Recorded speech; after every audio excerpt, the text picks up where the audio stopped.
was a bonding, and that's, I have to say, like from people have come up to me and said the chemistry of the four boys is fantastic, which is what it's all about. I think that's what made the show so popular, is those four guys. Yeah. Because nobody can really remember, and I've talked to avowed A-Team fans of the show, and I'll always say, if you're a huge fan, absolutely huge fan, well, give me one episode. Nobody can ever name an episode, but they know those guys. It all gets down to the written word, and we and Joe evolved the script that was, I think, was fantastic.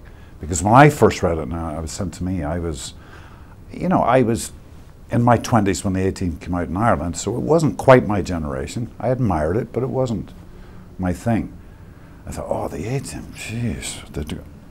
Page 2, I was totally hooked. Totally hooked.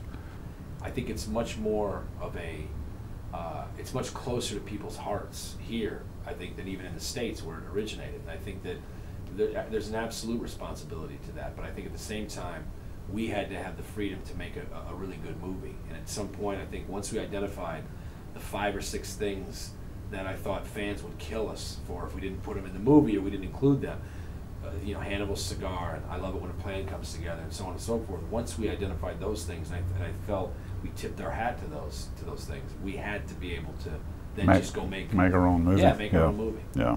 George Peppard's role of, you know, one of the key things. Let's put Mr. T and B.A. Baracus to a side for a moment, but you know, that with the cigar and everything, you know, people have got, they just picture him, don't they?